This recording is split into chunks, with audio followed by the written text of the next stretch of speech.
word twirlings. He takes words and he puts them on the end of his fingers and he twirls them around like he gets into parts. I would say it's more of a word pool, like a whirlpool, but of words. Oh, a whirlpool. Yeah, well, Yeah, man. A word you got pool. Yeah, word pool. I like it. Word pool. Yeah, man. Lovely. It's an honor to have you with us, dear brother. I hope your day has been good. How are you? Yeah, I'm really well, thank you. Little Ori was sick earlier in class, though, bless him. Just remember I said Bodhi's not been too well, and today Esme had to collect Ori early from school, so he's not very well, bless him. But the rest of us are fine. I just hope he's all right with it, because the last time Ori's, who's my 7-year-old, had a stomach thing, it lasted a week because he kept eating and kept drinking. He'd wake up and like sneak some food, or like get food out of the fridge and stuff. And with this sort of thing, you have to like not eat any food and be careful with water, like have sips of like warm water. So hopefully it doesn't last too long, because Bodhi, who's 4, had it, and it was about 24 hours. So fingers crossed he's all right in a day or two. Yeah, Howard, you talking about the word pool, the whirlpool. It's also like the Norns as well. Are they called the Norns? The 3 fates at the base of Yggdrasil, which is like a well or a whirlpool, which is sort of like where the 4 rivers cross as well, like in the center. You can look at that as the center of everything. Is the past, present, and future. So I think there's a common thread there between the 3 fates, the words, the weirds, like casting our own fate by pulling words to us, like letting stuff spin. So yeah, how are you doing, Franklin? Sorry I'm late today. I got home actually from work at 3 and just jumped in the shower really quickly, so ready to go. Good to see everyone in the chat as well. Tom Rua, D-Love, Howard. Hope you're all doing well. Yeah, brother. I was just sending some money to my son's mom because she's popping to the shop. I made some food, and luckily my local store, he gets these paranta made by a local lady, which are pretty good. And they're homemade. You know paranta, Indian breads? Because I made a bit of a curry. And so I was cooking up just before I got here. Are they like naan breads? Are they different? They're different to naan breads. They're actually nicer than naan breads. Naan breads, they use milk to make. The paranta, they use a little bit of oil when they prepare it. But naan breads are good, but naan breads are more fluffy. Paranta, the best paranta are the aloo paranta with a potato in it. Oh my gosh, mouth-watering. You got to make those yourself or find a restaurant that can do them well. Yeah, man. So just checking that money went through to my son's mum. Yes, it did. Indeed, it did. Okay, there we go. And make sure that I send to her so she knows it's there. So yeah, we were talking about the soul families and how the collectives of the soul families operate, and just exactly how important it is that we are able to connect on a deep level with each other, because the people that we are with in our lives now, we don't realize how important they are, right? Like a lot of people say, well, I don't love my parents. I can't get on with my family, my brother, my sister. And I'm like, dude, these are part of your soul family. They go, soul family? I'm going, yeah, man, there's a genetic resonant frequency running between you and your siblings. Even if you seem like you're on a different planet and you're moving in different directions, there's a fundamental bond. We used to say in the old days that blood was thicker than water. And there's something to that. People have lost that sort of sense of importance, I think, for just exactly how fundamental this truth is when we really look at it. And excuse me for multitasking while I talk, but they say men can't multitask. Well, this one can. um yeah, so the idea with the with this notion of our soul family is it's got to do with frequencies and vibration, right? There's parts of you and there's parts of me, and the parts of me are made out of other parts which are made out of other parts that are made out of other parts, and they get together and they form gangs, and the little gangs cohabit together, and they have a sense of synergy that forms systems, and the systems get together to form synergies. And so there's like my memory, my imagination, but my imagination is made out of different mental characters that operate together, and each of those little mental characters is made out of tribes, a fundamental tribe, and each fundamental tribe has within it little tribelets, and each of those little tribelets has within it individuals, and so it's, think of a fractal system. And so what you speak of as your memory or your imagination from a shamanic perspective is a crowd. And so within me, I am a crowd of crowds of crowds of crowds of crowds of crowds. And these crowds, many of the individuals in my crowds are the same individuals in my soul family collective crowds, right? So the same individuals that are part of a crowd in my brother's memory will be part of a crowd in my memory. It won't be the same crowd. I'll have some individuals that my brother doesn't have. He'll have some individuals that I don't have. I might have more individuals from a different cousin or a auntie or an uncle or a grandparent that he doesn't have, and he might have from a different, hypothetically. But there are fundamental characters within the crowds of these archetypes that are the same, literally the same character. We share parts. Hence, the telepathy between people in the same soul family is so potent and so pronounced. And so when we look at the shamanic elements of how this works, we could literally say that within our body there's different forms. What are these animal guides? These are part of us. Within our crowds, there are animals. Oh yeah, baby, animals within our crowds, and some of us relate to some of those animals in our crowds in quite a pronounced way. And those animals within those crowds we can relate to, and we can bring forth the hidden DNA connection, the ancestral DNA connection of these animal forms of consciousness within us, and we can use them, and they can use us, and they can be, you know, a two-way street of aid that works.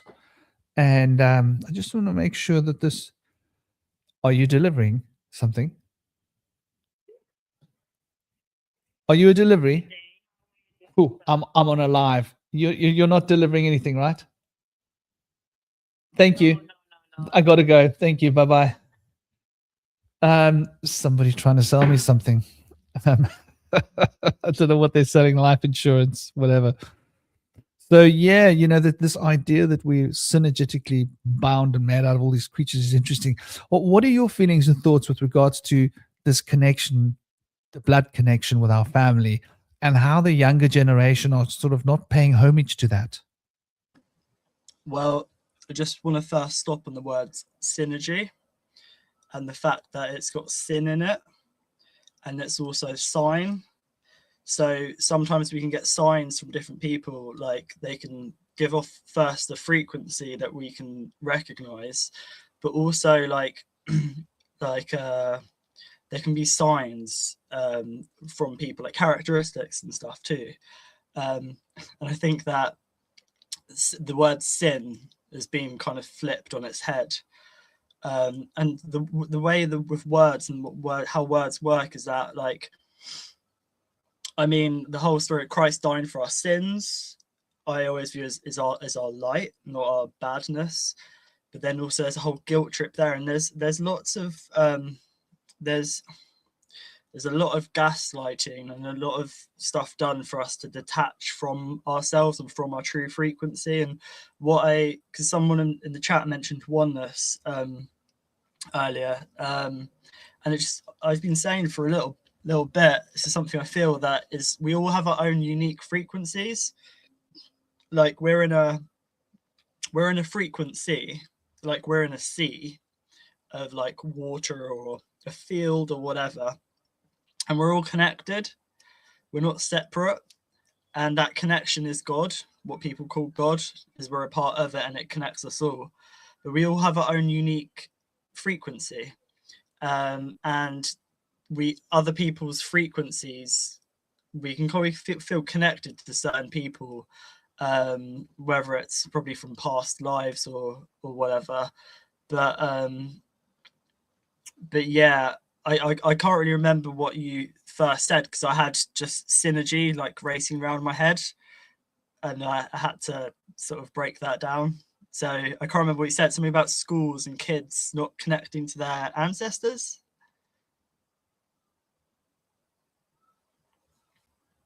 You're muted, by the way. I know my keyboard's supposed to unmute when I push those buttons, but it didn't for some reason. And I was just responding to Tom Rue, like the star of the show is sitting on my leg and he wants to chill there, so I'm going to let him chill. He's in a funny little mood today. He'll come up soon. You'll see him climbing up when he feels like it. Basically, what I was getting at is, like, I've noticed there's this big trend with people in this generation, and more so in this generation, that say like, oh, my parents, I don't get them. I really don't. I hate my parents. I hate my family. Oh, they're so full of crap. And this is that. And there's always been a sort of a distance generationally, like even when I was young, but it's becoming more pronounced, this distance between people with their own family. And because of the largeness of the soul family, like, I consider you in my soul family, even though we weren't born from the same parents and bloodline necessarily, but we are connected DNA. We just don't know it. When you go back to the roots of humanity, there weren't that many of us. And so our connection is a very old connection. Like, you meet a girl and you fall in love with her. I'm sorry to say, there ain't no such thing as not having incest, baby. All sex is incest. It's just how incestuous, you know? Is it your sister or your cousin or your second cousin? Or are we going further down the line? It's a funny thought to think that in some way we're related to our girlfriends. Think on that next time you get down for some jiggy action. But, you know, seriousness aside, so we're all related on some fundamental level through the DNA that we share. But when we get closer to our blood family on this planet, it's more to do with our mission now, specifically, even though there might be juxtaposition, right? Like one group of family might be going that way and that way, but we're all part of a same converging action. And that love vibration and that care and that sense of connection with our family is so important. And because that connects us to the greater soul family, to all of those other families that are also part of our family. In fact, it's an interesting thought when you start and think about it. When I call people brother and sister, some people react. They go, well, I'm not your brother. I'm like, dude, you just didn't know it. Brother from another mother, you know, we are all related. And it's something which is so powerful to think about. It's cosmic, right? Like the intermingling of the human race has been going on for millions of years. And at some point in time, there's some crossing over. And it's what makes us all so similar, right? 2 eyes, like one nose, one mouth, 2 ears, like 10 fingers, you know. I mean, someone with 11 fingers ago, I don't know whether we're related, really. Like, too many digits. Like, I don't know if I'm related to you, you know. But in a fundamental way, we are. And so there's this pulling away from our family and a lack of respect. Like, I don't relate to a lot of my family in Uitenhage, and I'm not really connected with them, in fairness. But there's still a love, and there's still a sense, and there's not a resentment. I'm talking about specifically the resentment that people harbor. And like, I know people that are really suffering, and I get that there's causes for resentment. There was a time when I had a lot of resentment for my mom, like, because, like, you know, stuff happened when I was younger and stuff. But I came to terms with that. Like, you know, when I became a young adult, I sat down with it and I really did the shadow work, and I was like, wow, okay, this is where I'm going wrong. This is what I've got to recognize. And when I healed that, I healed the connection with my mom. And the interesting thing was that because of this powerful soul connection, we are able to help and heal those in our immediate soul family by healing ourselves. That's how closely we are connected. So if we change ourselves to becoming emotionally, spiritually, psychologically more healthy, our parents become emotionally, psychologically, spiritually more healthy, whether they know it or not. They might not believe what we believe. They might have completely different ideas. They might think we're daft, you know. They might be like completely crazy. Like in the event where people are homosexual, I've seen this very often, very sad. And the parents like disown their boys because like, no, you're gay. The father's like, you're a butt slammer, butt slamming your buddies on the bus stop while you're waiting for a bus. You ain't no son of mine, you know? And it gets pretty nasty and pretty ugly. And what's not realized is that there's some kind of a powerful karmic healing happening within these families. And to recognize that all of these difficult, dark shadow pieces and shadow emotions are part of a healing structure keeps us real. Does that make more sense? What I'm sort of, what I mean? Yeah, 100%. It's interesting because what I see happening is that people are getting more isolated or like individualized, and with the family, it's that which is familiar, but we've kind of, on the broader spectrum, we've been separated from our families because we don't live in circles anymore. Like we don't live in circular spaces, which is important. We don't come around so often.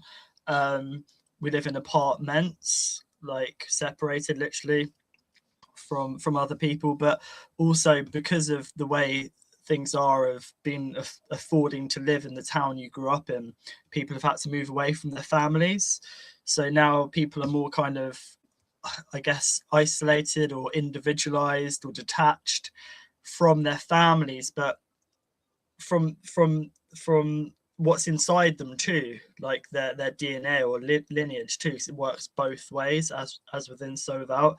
So this is part of the collective, like we energy of Araman, this materialistic, because it kind of creates a void in people, this lack of connection, and it's like this technologies put a wedge in between people and their families. Like there's a kind of a distortion in reality where we can't what's the word, imagine it as a wave, and if it's distorted, you can't see what somebody else sees. You don't have a common unity or common sense of reality, of matter, of the frequency. There's a distortion, and like AI's or technology is not responsible for that.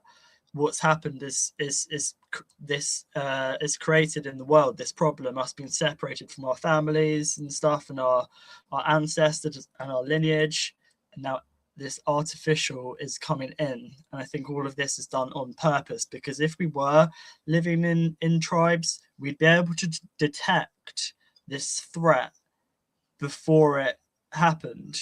And I think that people used to be much more in tune with themselves and nature, and have a more, I guess, shamanic perspective of reality.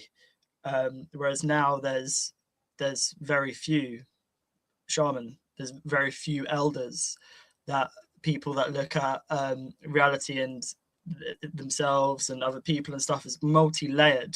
It's become quite compartmentalized. That's why we have scientism, and that's why we have AI and it's artificial and technology and stuff. And yeah, with children, I think, and kids especially, initiation is so important. Like like just being seen, I guess that's what initiation is being seen. And because we all have a well inside of us, and we all have like doors that are locked, dormant potential, doorways in our mind, dormant, but we don't come into this world with the keys to open those doors. Part of the reason we're here is to collect keys and to share keys, give other people keys to open their psyche, so we can all see with clarity. But I think that especially a lot of children, they're not seen, especially by fathers. They seem to like be further there's a link between father and further. The father up in heaven, so far away, the mother earth is here.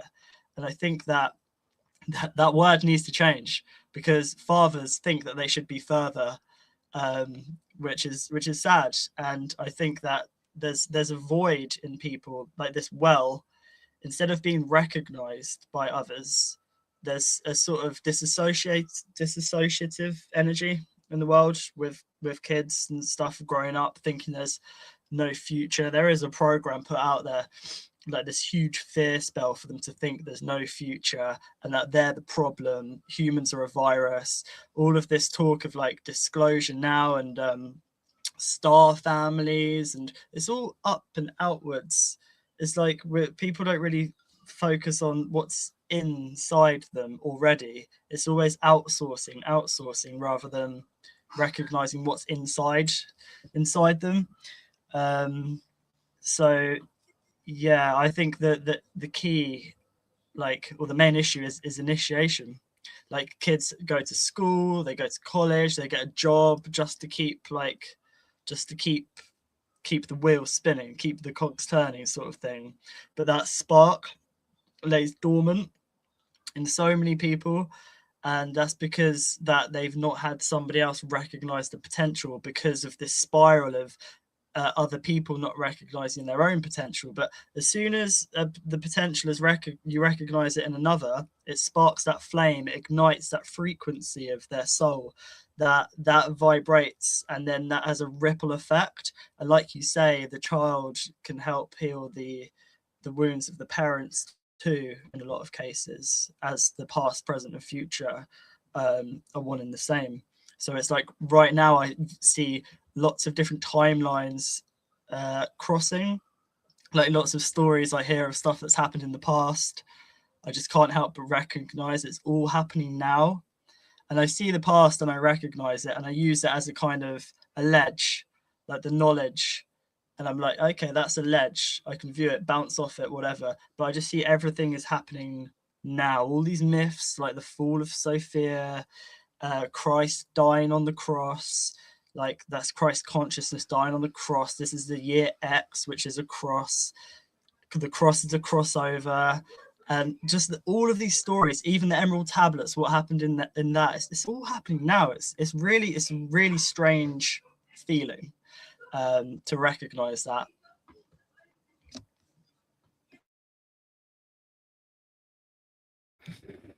Yeah, it's like we forget to remember the future when we spend too much time dwelling in the past, and we forget, we don't realize that we can remember the future when we're not planning the past. We plan our past and remember our futures, and we don't realize this, right? How do we plan our pasts? Well, we plan and organize how we feel about our past and how we decide to view our past. And by viewing our past, we are planning how we're going to relate to it, and that changes who we are. And we remember our future by being trapped in the past, right? Because the cyclical nature of repetition, like the past will become the future, whether you like it or not. And there are octave changes and shape changes within the timeline that we can jump on if we choose, because the same circle can be drawn, like for example, a chain can be something that chains you down and binds you as a prisoner, or a chain could be something that attaches you to something really cool, right? Like you can be climbing a mountain, you can use a chain to pull yourself up. Like we've got the chains on Lion's Head. That's pretty cool. The chains pull you up on top of a mountain. Like it's a link as well, a chain too. Yeah. Exactly. Like it can link you to other people. It can connect you to cool things and cool experiences, but it can also be like a ball and chain. Isn't that how people used to refer to their wives? My ball and chain. Like that's one way of looking at it. Another way of thinking of it is like, my golden chain, you know, this is my golden chain or my ball and chain. Which chain is she to you in your life? What does she represent to you? Your partner? Is she your golden chain that makes you feel good and makes you look good and like, yeah, that's my golden chain? Or is she your ball and chain? Like, oh, I'm a prisoner, I'm stuck in this world, Like, what does your wife represent to you? And how you relate to your wife will decide how that becomes the future, right? Speak of your wife as your ball of chain, then the future is just going to become more like that. Speak of her as your golden chain, and she'll be inspired and inspire you and become more gold. And you'll have to go, okay, platinum chain. Gold just doesn't cut it anymore. It's platinum, dude. We've just upgraded. So I think this is like really important to recognize, and this sort of brings us into an interesting perspective as well when we look at this sort of, and we open our minds to this possibility, then we're able to see quite clearly exactly. I want to see quite clearly exactly what I wrote. Excuse me. What twin flames? That's where I can remember what the discussion's about. Twin flames, soulmates. Yes, and so like it makes me want to look at soulmates, right? Soulmates and twin flames. Oh my gosh, these terms. These are almost cringe terms. When I hear people saying the terms, I cringe inwards because I'm like, what does that mean to them? What do they think they're saying? It's like when you hear someone saying the word God, you've got a cringe inside. Like, oof, is he wearing a blue t-shirt or is he wearing a white overall? What do you mean? What is he wearing? Is he sitting on a mahogany throne or a stone throne or a golden throne, right? Does he have a wand in his hand or does he have a flower in his hand? Like, what is God? Or is it even a him? Is it a she? Or is it a it? Is it like a dog sitting like what is God? And we assume that we understand these concepts, any concepts, but do we really? And how much of that understanding is just our own sort of projection onto it? So when I hear the term, like, for example, what is a soulmate? Okay, this I'll give you my breakdown of a soulmate. Well, she's like a sister, but she's a sister that you do hanky panky with. Think of it like that. Oh yeah, the kind of sister you do hanky panky with, and that you can share your life with, right? But what makes two people soulmates? Well, obviously there's a male and female. There's a connection here. There's a synergy of the seventh principle of Hermes, right? Of the sexes coming together in a synergy. So there's that generative potential between the two, receptivity and projectivity. And it's two people that have been on a path through life and they've been connected. And this is not the first time. When you meet a soulmate, you know you've met a soulmate because there's a connection that's instant. And that connection will reveal itself as memories of past lives together at some point, if both are working hard towards like understanding the synergy between them. And so these are two parts of a soul family that have been traveling together. They've been traveling together for a long time. Is that a caracal cat? Yeah. I don't know. Maybe it's a big bird. It must be one of those big birds. It's sort of go like past the side there. I thought it was that big. We got big caracal cats here that come onto our property. The dogs love it when they see them. They get very excited. Big, massive cats. I got a Malamute. He's like, I'm bigger than you. Ha ha. So he chases them. But so yeah, this notion of two people that are in this fundamental spiritual connection, and they've got a karmic duty that they share. That's what sort of defines a soulmate connection, and that karmic duty goes beyond this life, and they will reconnect again and again in different lives, and there'll be soulmate connection until they fulfill that karmic duty that they have together, right? And then they will go off and make other soulmate connections for other chapters. So it's not just a page. If you think of one life as a page, we're talking about a chapter, right? And so there's this powerful connection that transcends the flesh, transcends the physical, transcends this linear timeline into the loop of time, so we can understand the time loop with another human being. And so the soulmate is quite a profound and spiritual thing. And then we've got this twin flame thing, and now everybody's like, "Well, I don't want to. I want a twin flame. Why? Because they're better. Why is twin flame better? Well, it's like an upgraded soul flame. No, it's not. It's like an upgraded soulmate. No, it's not. Twin flame and soulmate are just two different things, like apples and bananas. Are apples better than bananas? I don't know.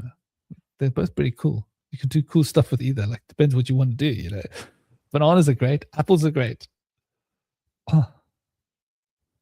And so when we look at the twin flame thing, then it's like you've got soulmates. It's just a particular type of soulmate, a soulmate connection. But in this life, not only are you working your karma together, but you're working your karma together in the exact same way.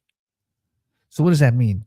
It means that, let's say, a husband that's a doctor and a wife that's a doctor, and the two of them together have a medical practice that they work together. They work together, they play together, they have a family together at home. At home, they're bringing up a bunch of little baby doctors, little doctors. It's like a doctor family, like mom's a doctor, dad's a doctor, kids are going to be doctors. It's just doctor. And and obviously, the dad and the mom, even though they're like technically, in the broader sense, brother and sister, they like to play doctor. So this idea of this twin flame then is a very, very challenging idea, and everybody's looking for twin flames. It's like, do you really want a twin flame? Because a twin flame brings in a lot of intense karma to the surface, more so than a soulmate, right?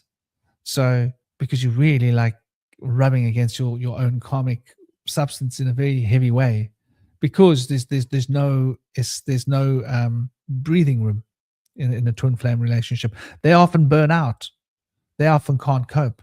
They often have short periods together and then they have to go in separate ways. That is the nature of a twin flame. Everybody comes to me, I want a twin flame. Do you really want one? Do you know what a twin flame is? Do you really want a twin flame? Okay, sure. A twin flame relationship can be, you'll spend 10 years together or 15 years together, but it will be the equivalent of 35 or 40 years crammed into that 10 years. And then you won't be together anymore. That's really what twin flames end up being, where a soulmate connection can go the distance. You see? So they're different. It's compounded. It's all compounded. If you spend like all your time together, it's the same as like a lot more time. And so there is this like profound differences within this. But the nonsense I see people talking about in the New Age community and stuff, it just seems like it's something different. That they're making it out to be this big thing. And the interesting thing is that like the soulmate connection is more common than what we realize. And very often people can't handle that. And very often people are facing their soulmates and they call them narcissists. What do you think about that word narcissist and how easily and quickly it's thrown around? Especially like, the New Age TikTok. Everybody's partner was a narcissist, right? Yeah, I think just from my experience, narcissism comes from a deep childhood wound, like trauma as a child, I think. And I mean, there's a lot of narcissistic behavior. Do you know what I noticed since 2023, 2003, the rollout of 3G and Instagram and Facebook, that there are more and more people with narcissistic tendencies, because it's all about filming yourself, how you look and stuff. Basically, it's a mask. I view narcissists as wearing a mask. In my perspective, really. And it relates to the myth of Narcissus as well. Just not that deep wound of being separated from from the depths of who you are, separated from the subconscious, the masculine of the conscious awareness, and then the feminine of the subconscious, hence Narcissus and his twin sister. And then I always say that the gnosis terms to know systems is like with Narcissus is to recognize that you have this well inside you, this which you travel to on water, or you know, the underworld and stuff. People are always made to fear the underworld, the depths, the dark, the deep. And I think that that's where people put all their baggage and stuff, and they put up a mask.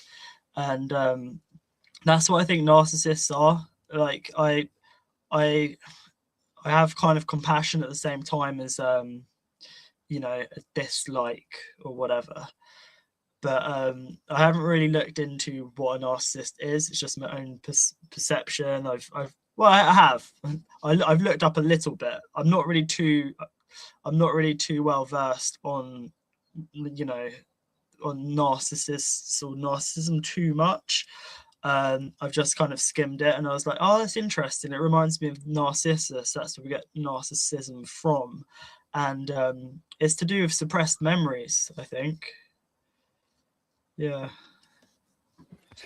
Yeah, I mean, my understanding of it from I've been with two women that were both senior psychologists. One in the UK, and she was very senior, like very very senior. You know, level 8, I think, NHS, whatever. And another one that ran an institute in Australia, and until then, I didn't really fully appreciate, like from clinicians' perspective, people who've done the clinical work, what a narcissist is. But it basically, if you break it down, is it's firstly somebody who has an incredible desire for control. They have an extremely self-defining need to control others. And they also have an extreme hunger for recognition and for adoration of others. So their extreme hunger for recognition from others trumps everything. Then their desire for control is next on the hump. So, for example, a narcissist is someone that will act like a real nasty piece of crap towards another human being. And when there's people around, they'll be all lovely and friendly. That's like one of the clue hints. And narcissists are really impressive people. Narcissists will come across as like, wow, these people are really like interesting. You know, like look at celebrities. You know, they're really cool. They're hip. They got like really cool like little words that they say and stuff, things that they do. But then it'll be noticed like hold on, what are they doing? Right? Like what are they doing? Like what do they do with their lives? You know? Oh, this amazing guy is sleeping with his nanny while his wife's doing yoga, while doing this, while screwing over that one. And then, oh, well, he also messed around with that one and this one. And it's like a womanizer, but like he's a nice guy, you know, that's an example of what we see in the media, as well as other things, you know, people just be really nasty.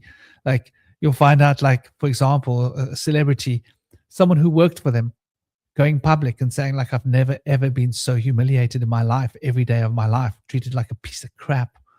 Like I had nervous breakdown after I had worked for that celebrity because I needed therapy that messed me up so badly. And, you know, apart from everything else. And so, you know, firstly, those are the first points. The second point of a narcissist is the desire for control gives them energy. So they want to own somebody else's life and they want to change them. So their desire from control is to reach into another person's life and change that person in such a way that that person becomes an expression of their will. In that process, they're taking their personal power, they're taking their energy, they're taking their sense of self-worth away from them. And that makes the narcissist feel important and powerful. Because look at me, I can take your power and your self-worth from you. And they drain that human being like a shell. Once that human being has been drained empty and they're no longer getting the sustenance of that because now it's boring. Now that person's just a bot. Then they throw that person aside, right? But now that person has got to be destroyed because there might be evidence of their narcissism, because their first prime directive is to be loved and adored by people. So they then have to destroy that person, right? They have to go out of their way to destroy that person completely till there's nothing left of that person, so that everybody hates that person for what a bad person that is. So the narcissist will usually make out their victims to be narcissists, so that everybody hates them, like, what a narcissist. But the real narcissist is the one that's pulling the narcissist stunts. And so that's like often what happens. And according to what I've come across from clinicians is that, and both of them said to me, about at least 2/3 of all of their clients are people that have come in contact with narcissists that come for therapy. It's quite heavy. More than half of people that go to therapy because they were somehow connected to a narcissist, either in the workplace or romantically or family or whatever. So, an example of a parental narcissist, right, would be a pedo, right, that messes with their child and then makes their child feel like it's their fault. Does that make sense? And then brainwashes their child into believing, gaslights them into believing that it's their fault that it happened. They kept leading them on. Look what you made me do. There's a classic narcissist phrase, look what you made me do. Right? So, yeah, a narcissist is quite a particular thing. And then they do have sociopathy and often psychopathy mingled in with the narcissism. So it's a fairly intricate and quite an evolved mental illness to have. And I think that's just something that people forget, is that narcissists are ill as well, But yeah, so it's interesting how that soul contract is a source of energy. And I think that's probably a good place to dwell, right? A soul contract is a shared resonance. A soul contract is a shared vibration of resonance in the DNA field. If you meet someone in the world that you have a resonance with, it's because you resonate. And if you resonate with someone, it's because your DNA and their DNA are resonating. We're talking resonance, vibration, frequency, pitch, harmonics. And this harmonic spectrum between yourself and them produces a resonant frequency of tones. And through that tones, there's the conveyance of energy. And so it's an energetic connection. And that energetic connection can be a way for people to help each other, heal each other, and uplift each other, and bring each other into a deeper sort of state of harmony. Hey, hello, you're muted. There you go. You can talk now. You can talk now, baby. You gonna say anything? Yeah, actually on. It's on. What are you gonna say?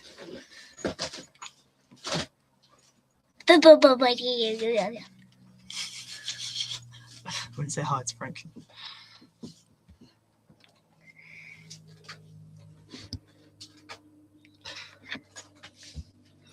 Your mic's muted, Franklin. I was saying I'm glad you're feeling better. Glad you got your energy back. Your dad said you were feeling a little bit. Ice lolly. Ice lolly. Is that your medicine? I get you. Your medicine of choice, ice lolly. Mom, forget the medicine. I just need one ice lolly. Ice lollies are a lot of fun, aren't they? But they're not so good for your teeth, are they? So if you like sore teeth, then ice lollies, good way to go. But the cold of the ice lolly is very bad for your teeth. I don't know if you know that. You must only eat them once in a while, because they will make your teeth fall out. Does that sound like fun? Oh, we actually make. No, they don't. We actually make our own ice lollies with juice. Yeah. So they're not so bad. It's frozen mango, coconut, and pineapple. Frozen Yum, mango, coconut, and pineapple juice. I think it's the cold. I think it's the cold on your teeth as well. Huh? Right. Depends on like, because your teeth are like normally at like body temperature, aren't they, within your body, and then you make them cold, and so that constant, like if you make something cold, it shrinks and then it goes back to like this bending of the substance. I want to see the Right. Just It's say not bye. as bad In a bit. as jelly and custard. Bye. Bye bye, Bodhi. Have a good day. Uncle Franco. He said, Frankle, that's so cute. "Bye, Uncle Frankles." Oh, that's so cute, Frankles. Frankles. Howard calls me that.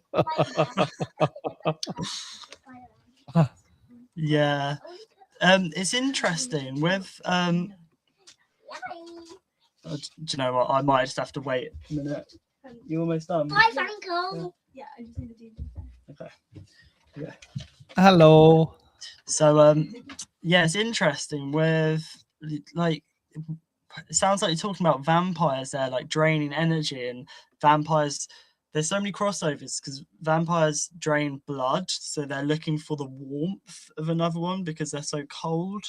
And also they have no reflection in the mirror as well, I believe, which is interesting because with the myth of Narcissus, the pool of water is a mirror.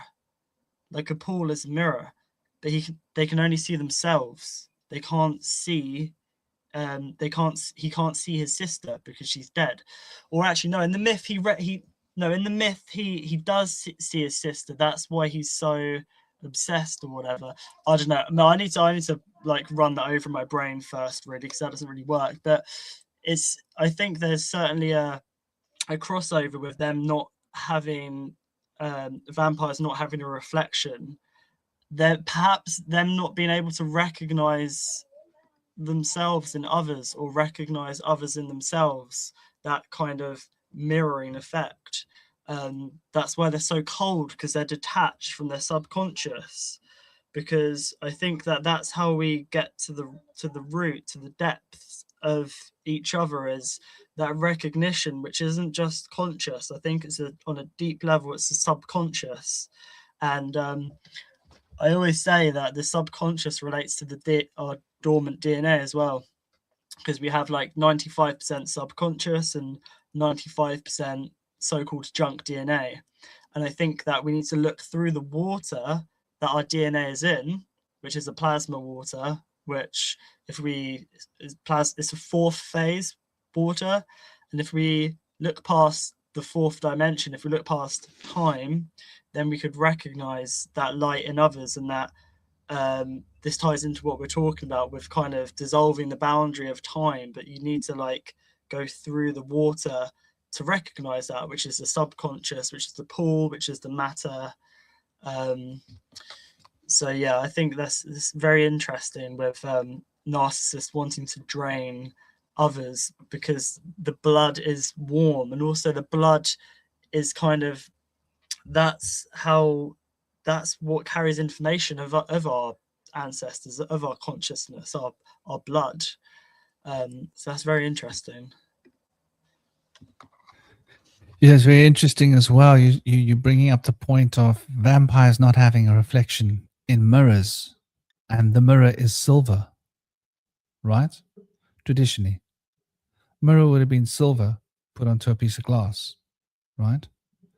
And you'd be looking at that silver reflection, and it would be to do with the lunar energy. And so, like, on a metaphorical level, there's quite a lot of different ways in which that sort of plugs in and sort of assimilates with the idea of narcissism, because a narcissist lives through other people's perspective of them, perception, right? So a narcissist gets power from other people thinking like, oh, wow, you're amazing. How many people think Donald Trump is like a really stand-up bloke?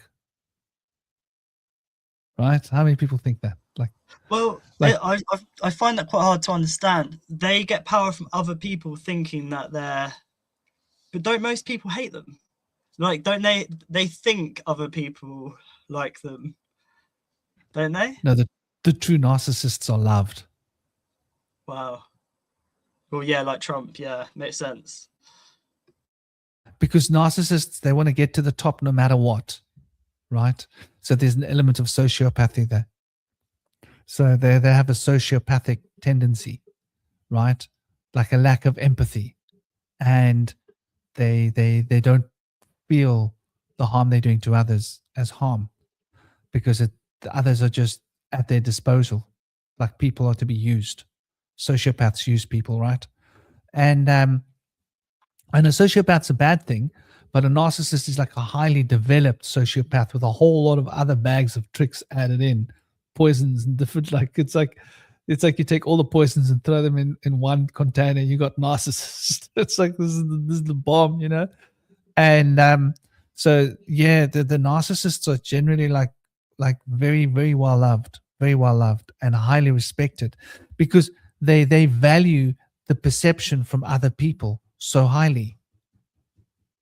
So they really care about how they're perceived. So that's why they have to destroy their victims, because the victim is evidence to their condition.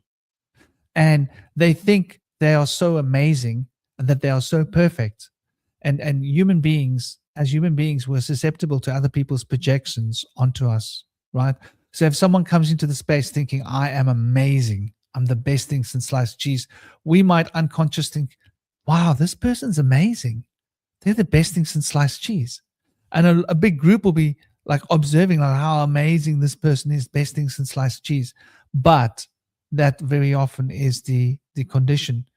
And so for the public and the social face, they will do whatever it takes to maintain their appearance of being perfect. But when they are off camera, that's when the demonic self comes out, right? And so that this is something that we'll notice. Like, how many celebrities are out there doing charity work and doing like good things, you know? Like to like look at the great things they do. Bill Gates, wow, the Bill Gates Foundation. They're trying to like stop world hunger. They're going to like build. People think, well, Bill Gates is an amazing guy, man. He donates hundreds of millions of dollars to helping children in need. Yeah. Well, what else does he do to children in need? Or what else does he need from children? I'm not even going to go there.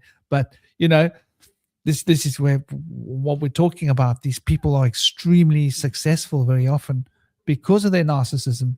And here's the irony. Narcissists get put on top of pedestals in this world. It's almost like the system's rigged. The system's rigged so that narcissists rise above, right? Isn't that fascinating? Like, do you think it's a coincidence that most of the celebrities, a lot of them are narcissists? Most of the politicians, a lot of them are narcissists. Most of the billionaires, a lot of them are narcissists. These people have no conscience. They will do whatever it takes to get what they want, and they will exploit people. And a lot of them get pleasure out of seeing other people hurt, right? That's another element of narcissism, right? The perverse pleasure that they get out of destroying another human being.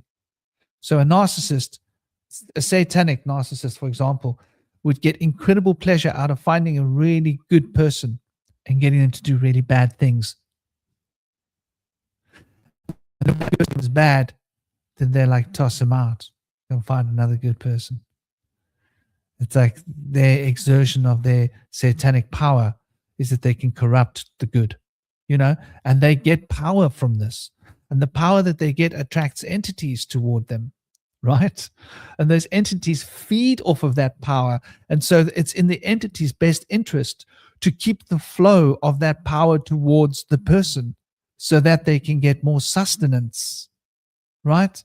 So you talk about these narcissists and vampires.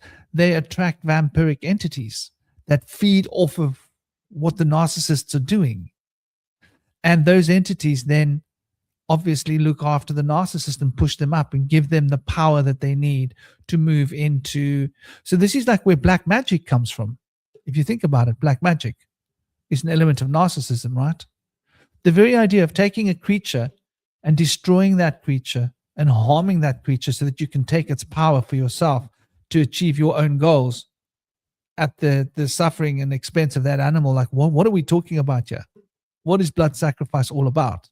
if we look at it, like really look at it, right? Like it's stealing somebody else's life force. And so narcissists are very adept at stealing other people's life force. And so that's sort of exploiting the soul chain, exploiting that soul family connection in the most perverse and demented way, where they could be literally helping that person, right? They could be being playing the role of a someone that's healthy. Namaste, Pitbull Pride. How you doing? Big love, big blessing. The first narcissist I met were within your own family. Oh, I'm sorry to hear that, Pitbull. But make sure that you're sure, is what I always say. And remember, you heal yourself, you heal your own family. It's something we forget, but it's how we're sort of wired energetically into each other. What else? What else was on the table here? I've Yeah, brother. made some notes, and I hope they make sense. I'll just read them out first before we maybe like dig into them or move on. But so like you have like people in the music industry, like Billie Eilish is a good example, song lyrics saying "I sold my soul," and there's all that means to me is selling your soul is just letting an entity use your subconscious, like you're letting someone use you, but it's tied to the subconscious, I believe. And also that came up for me as like astral entities being related to the emotional body, and then with narcissists being sorcerers, which is like source error because they're not connected to source, so they want the catch up from everyone else, right? And then this is all seems to be all about connection to the subconscious, and there's a lot of spiritual bypassing or spiritual narcissism happening now, and this is merging with this UFO disclosure. First off, disclosure, the word means the opposite to closure, doesn't it? Right? And I keep hearing disclosure everywhere like it's the truth, but think about it. Disease, dis-ease, you're not at ease, you're away from it. So disclosure is the opposite to closure. They're literally telling you that this whole AI, UFO, I'm from another planet, star system, alien gods, is some interesting stuff going on, and this is to do with like there's a lot of spiritual narcissism going on with that because people are disconnected from source, from the earth, from their ancestors, so they think they're from like another planet and stuff. Maybe people are, whatever, but I just think that this is a load of nonsense. Like as far as I'm concerned, like we're all from here, or like there are certainly a big chunk of us that are, and that there's a takeover happening by this like I don't know, there's something leaked into this realm, like it talks about in the Emerald Tablets, like something that shouldn't be here. There's a distortion. But also on the dollar bill, you have the capstone removed, which is like the eye, which could be like the Uck, known as Big Brother, or the central eye. You have 13 steps under it, 13 families, or is it mem? Is it a memory? Is it just showing us that we're being detached from our memory, but by the monetary system? An example is the eye at the top, representing maybe like Pluto or Mars, the number 9 eye on the Enneagram, and that what the monetary system does is it detaches us from the base of the pyramid, so we're always ascending upwards, and our eye is detached. The eye being identity as well. So I think that, yeah, clearly narcissists have an identity crisis, an identity distortion. I think it's very interesting with astral entities and the emotional body, because I don't really know too much about that, but there is like a kind of broadcast in the world of creating narcissists for sure, and technology has a huge part to play in that. And like I said earlier, sorcerers is source error, so there's a kind of spell at play to detach us from source, so that we're always filling the void with drugs, sex, alcohol, pharmaceuticals, just burying, pushing it down, while at the same time seeking approval outside of ourselves, or always looking out upwards into space. And then we've got to a climax right now of aliens, like UFOs, disclosure and stuff, which is being run by the narcissists. So there's very interesting stuff going on in the world right now, for sure. You know, and there's three things I want to say about what you were saying. But the other thing that I forgot to say earlier about the mirror and vampirism, inability to self-reflect, that is fundamental in a narcissist. There is a fundamental inability to self-reflect. When they do something wrong, they project it onto the other person. They are perfect. They are without error. So there's a lot of narcissist Christians out there. Sorry to say, people, religious people often become narcissists because they are too pure and too perfect, and any errors or any evil is outside of them. And so they can't imagine that there's something within them that's wrong. And that is what turns you into a narcissist to begin with. I believe. I'm not sure, but that's my idea. The self-reflecting as well with the myth of Narcissus is him looking into the water. No sis is to know sis, and then I relate the sis to sister, to the water, to his twin, which he was separated, which is just to do with our psyche, as all myths are, the separation of our subconscious, those systems, and the conscious mind. So that's sort of like what gnosis is inner reflecting, intuition, rather than just staring into matter and thinking that it's all you, just materialistic kind of, I guess, just dense, rather than sort of looking deeper into things and recognizing the soul in others as well and not wanting to drain them. Yeah, man, exactly. And then the other thing that you said was sell your soul. Ooh. Okay, so what is sell your soul? What does it mean? Okay, so a cell is a separate unit, separate to the whole. It's a cell. A cell is separate, or it's tissue, right? So when we think of a cell, to sell your soul is to separate your soul from the soul family. To separate yourself from the soul collective is to put such strong walls around yourself so that you're no longer one with the family. This is what narcissism does. The walls of protection are so strong around the psyche, around the ego and the persona, that they cannot be breached. Hence, no opportunity for self-reflection. They see what they want to see. They see of themselves what they manage to convince other people to see of themselves. So they hijack other people's perceptions of them. Why does a vampire need permission to enter? Here's a key. Because you need to see them in the way that they want themselves to be seen in order to be able to get into your energy field. Because they don't have self-reflection. They don't have self-perception. So you see them as being amazing, then they see themselves through your eyes as being amazing. It substantiates how amazing this person is. And that way they can keep the fantasy alive. So yeah, the sell, the soul, selling your soul is disconnecting your soul from the collective by putting up such powerful walls of no vulnerability, because vulnerability is what makes us human. The fact that we're vulnerable, the fact that we're imperfect, means that we need to stand together, because like one's not enough on its own. Everybody, we're all here to support each other.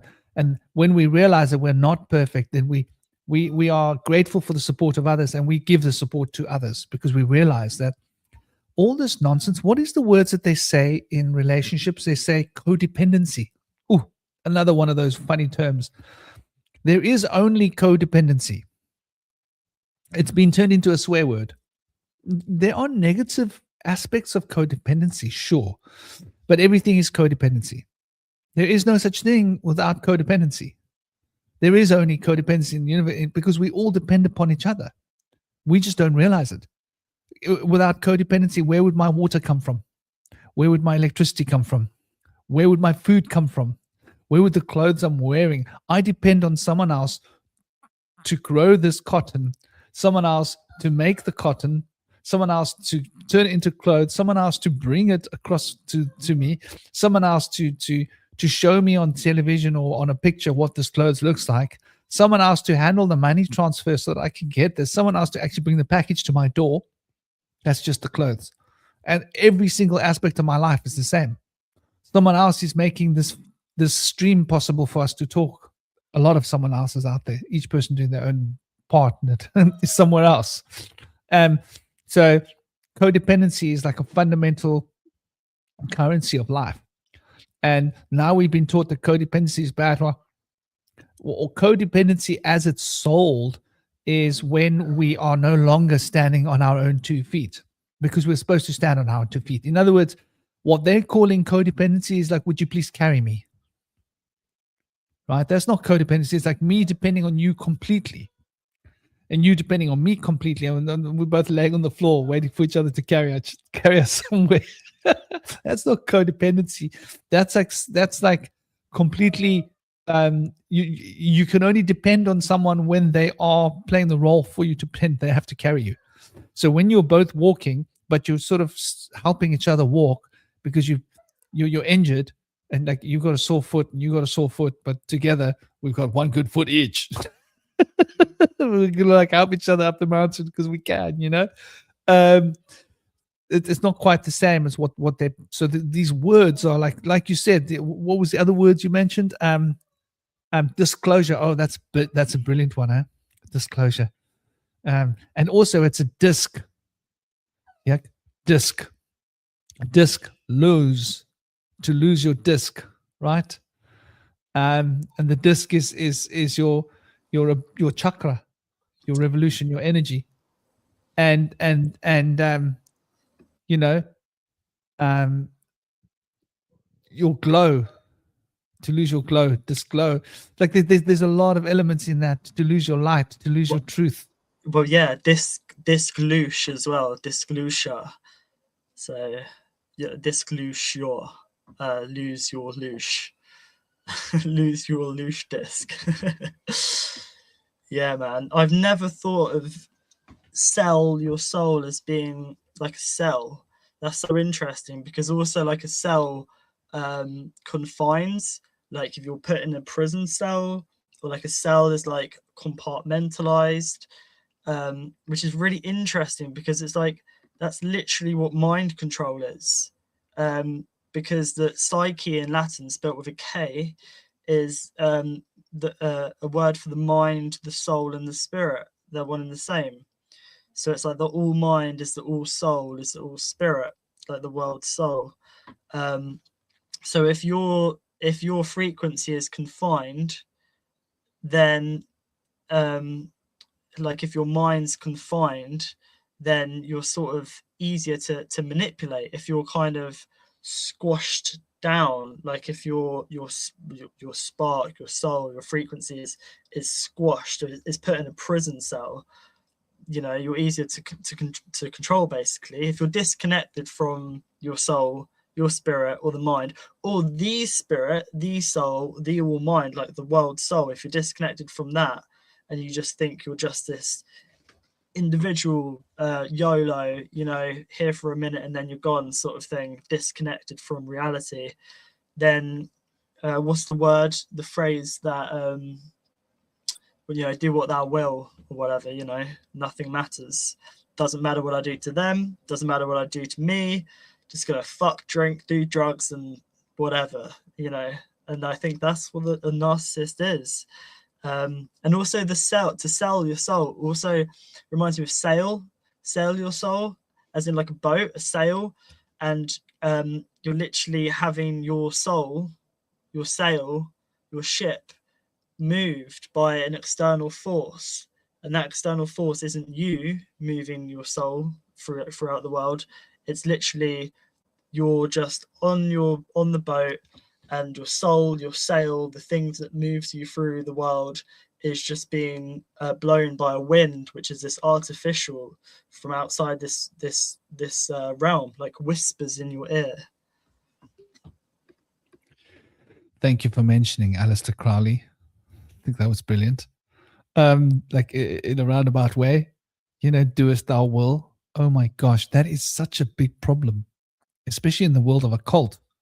There are so many people that think that like they can just do as they will. And you can do as you will. I mean, don't get me wrong. It's not like you can't do it.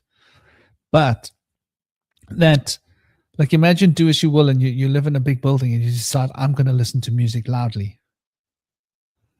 And there's a little old lady downstairs that can't sleep. You're just being inconsiderate. And that poor old lady can't sleep and she's losing her mind. And to you, it's fine. Like, you can go without sleep for like days, weeks, whatever. But that little old lady not sleeping for 3 days could get her ill. She could get a flu because she's so emotionally uptight because she can't sleep. That ends her life. Where maybe had she not got that flu, had she had some decent sleep, she might have been able to live another year or two and enjoy.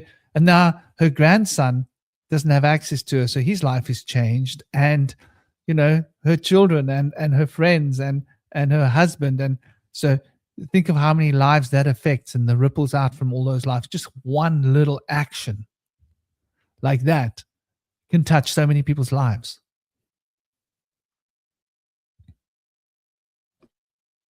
Oh, I have a question for you.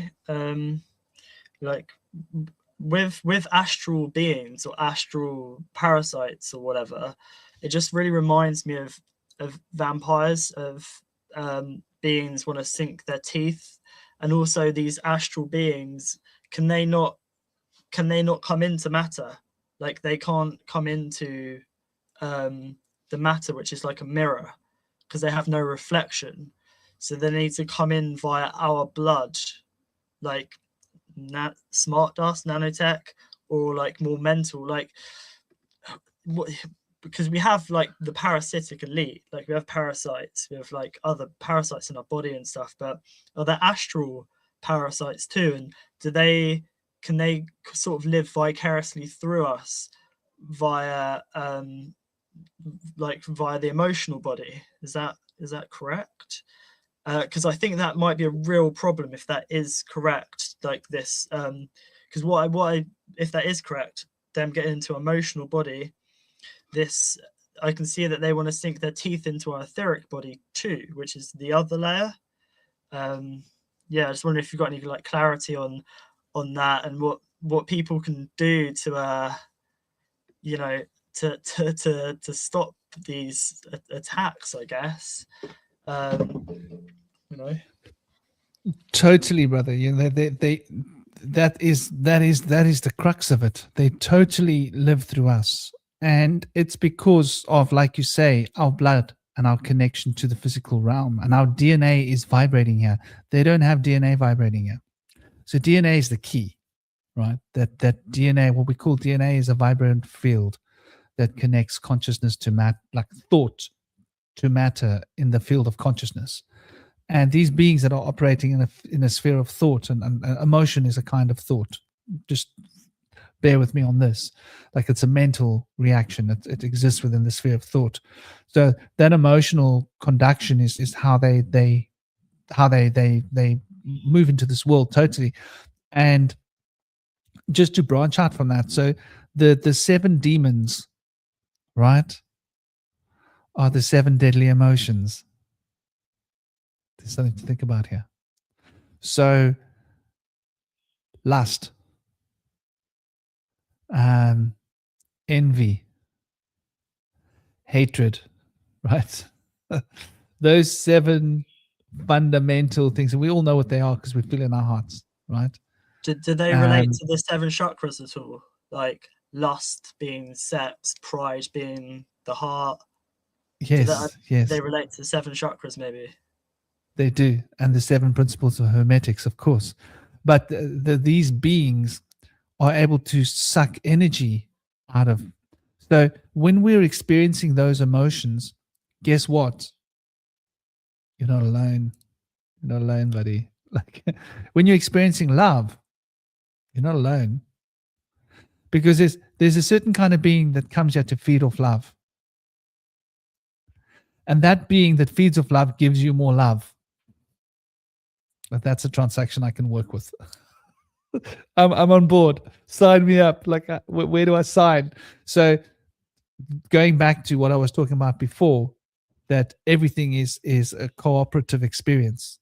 There is no such thing as we are not in a soap. We are not in a bubble separate to the universe. So if we're experiencing love, we are bringing the beings of love, and the beings of love feed off of our love. And what do they do with the feed of our love? They create more love out of our love, which they then give back to us, right? So what the beings of hatred come to feed off our hatred, right? And from our hatred, they make more hatred. And what do they give back to us? They give back to us more hatred, so that we then have more hatred to make, so that the hatred beings can feed off more hatred. It's a vicious cycle. So these beings are actually living beings. We think of these emotions as just being personal things that we experience. No, this is a spiritual connection through the chain of life, through our soul family, through the collective of soul families, through the and soul families of different beings. They're not all human. There comes to the point where we expand outwards and we're connected to every living being, the insects, the animals, the trees, everything. We're all in one connection of life. And so when we allow ourselves to recognize that these 7 emotional fields that we're experiencing are living beings, then we have a choice, right? There are those beings that are here to generate life, and there are those beings that are here to take life. It's really that simple. And if we are, hatred is to take away life force. Envy is to take away life force. Pride is to take away life force, right? Because what happens with pride? I'm better than you, right? That's like, where does pride end? Pride ends with, wow, I'm amazing. That's like, it's a fast track into narcissism, man.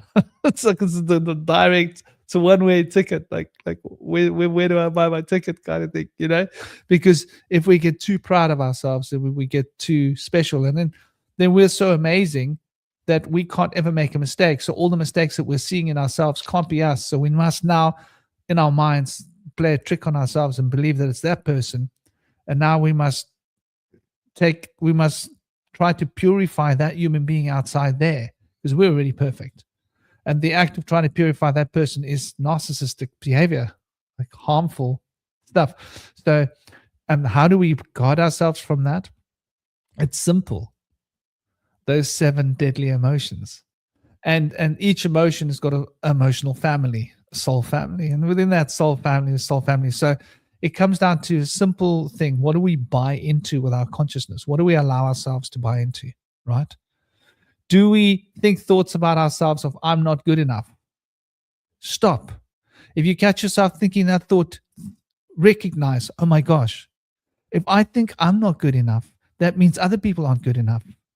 Is that what I want to give to other people? Do I want to make people feel that they're not good enough? Because if I feel like I'm not good enough, at some point I'm going to make someone else feel like they're not good enough. Is that what I want to bring to my soul family? Here's the key. Did you see it? I hope you guys did. Selflessness, right? It's not about me. It's about us.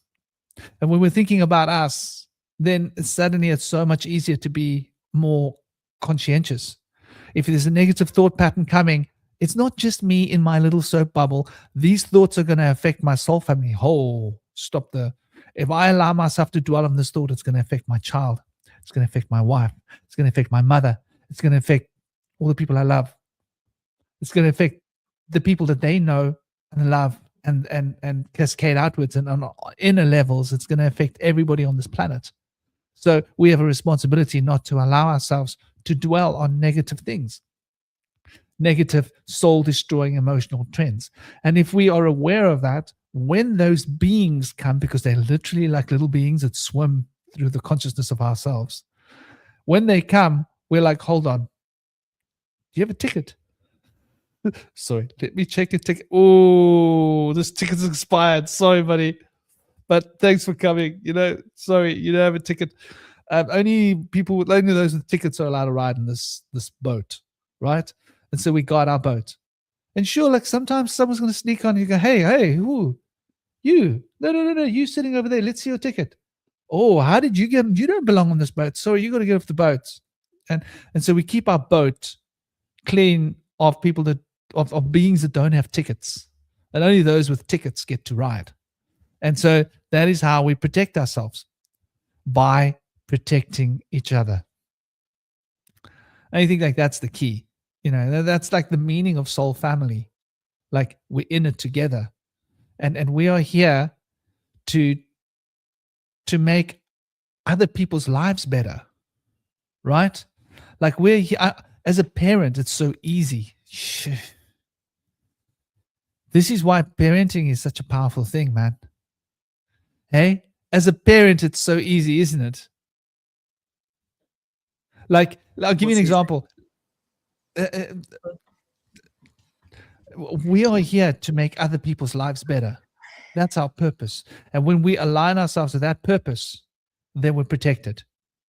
And so the more we align ourselves to that. So as a parent, for example, if we're not a parent, we might just want to go off and party or drink or do this or do whatever we want to do. Drop substances, have a wild rush. When we're a parent, we're like, no, that's not good for my kids. I can't behave like this. It's not good for my kids. Now, when you're a parent, what you do in the world, you stop and you think, how's that going to affect my kids? No, I'm not going to be like that. That'll be bad for my children, right? So when we become parents, it's so easy to be better. Like, what should I eat? Oh, I should stay healthy. Why? Because my parents deserve a healthy father, right?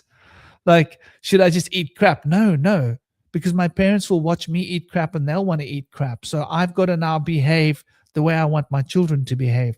I've got to do what's best for them.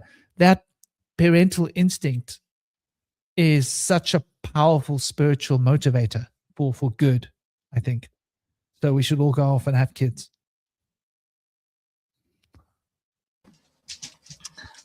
Yeah, I agree. Everyone should have kids. Yeah, unfortunately, the people who should have kids aren't, and the people who shouldn't have kids are. Like in a way, Elon Musk's got 13 children. A very good example of who shouldn't be having kids. Does he have 13 kids? Yeah, and his 13th child is a moon child, and the name is significant. Yeah, I can't remember his name. Elon Musk's 13th child. 13th child. This is how disconnected I am, man. I didn't know he had 13 kids. Holy crap. That's pretty wild, man. He might have had 14 now. His son's name is after...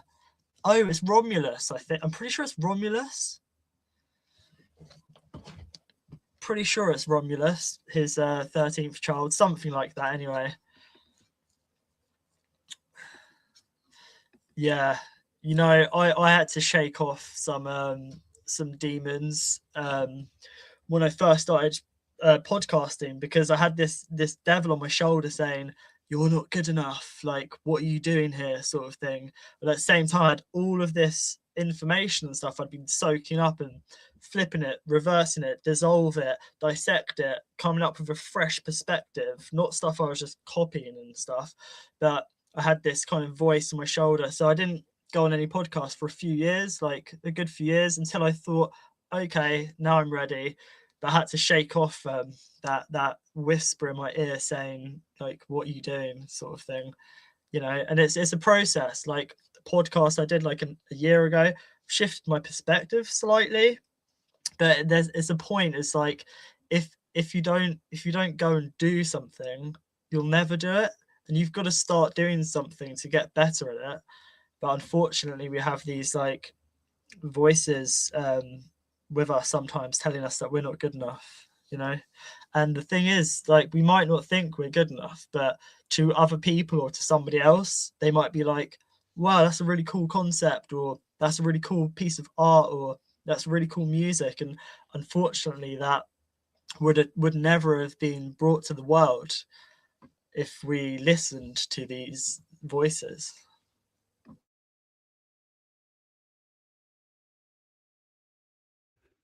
You're right about the name being Romulus, hey?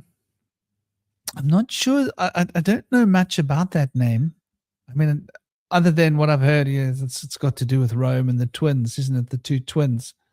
And the Caesars were like quite connected to that, weren't they?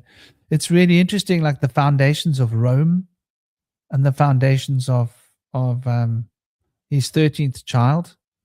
And obviously there's a custody battle going on, which is interesting. How can there be a custody battle going on against Elon Musk? Doesn't he like own the court and the judge and like everybody else? Doesn't he like own the woman who's the mother? Doesn't he have a receipt for her? Like, I'm sorry, Your Honor, I've got a receipt. She's my possession. I own her. I own the child as well. the myth of Romulus and Remus sounds very similar to Jacob and Esau, Ahriman and Ahura Mazda, the twins, because Romulus killed Remus over a territorial dispute. Now, to me, that sounds like this battle of these two twins, like Jacob and Esau, the two brothers, and Jacob then founding Israel, and then you have Ahura Mazda and Ahriman, and Ahriman forcing its way out of the womb, and then these two twins battling. But yeah, they were raised by a wolf. There's also a film called Raised by Wolves, which is about AI as well, which I might have to go check out, because that's clearly about Romulus and Remus, and his son is Romulus. Yeah, man, I don't know who's having kids with this guy, but you know, it's pretty savage to think that he's having so many kids, and people that should be having children aren't, because they care too much, and they have this program of the world's overpopulated, climate change, this and that. So yeah. You make a really good point, hey? So if someone like our musketeer is going to have so many children, right? Are his children going to be like him, billionaires that each have 13 children, right? So that's like, what is 13 squared? It must be about, is it 208 or something? What is 13? No, not 8. 13 squared. What is it? 169. 169. Okay. Well, interesting. 169. So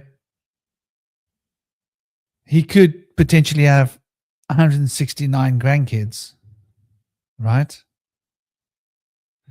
Okay, so ride with me on this, baby. Ride with me on this.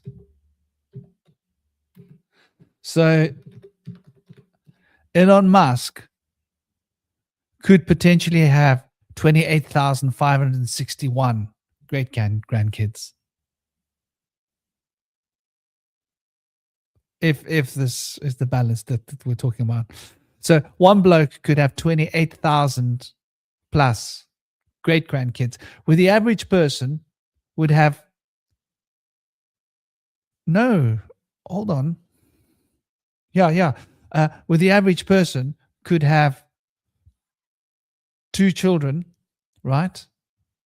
And there would be 4 grandkids, and that would be 8 great grandkids, maybe 10 great grandkids. So the average person, according to the average numbers, could have like maybe 10, just over 10 grandkids, great grandkids. But this dude could be rocking like 28,561 great grandkids. At that, how long would it take them to replace the population with their own progeny? just the ratio, just the expansion. So how many great grandkids would Elon Musk then have, right?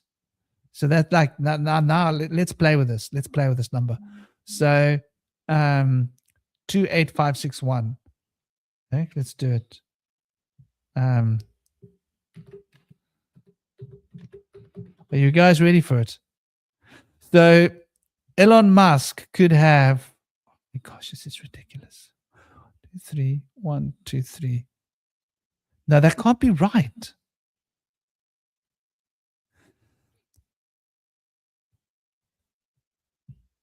Elon Musk could have. Is this right? Please, people, double check my math here. I might have made a mistake.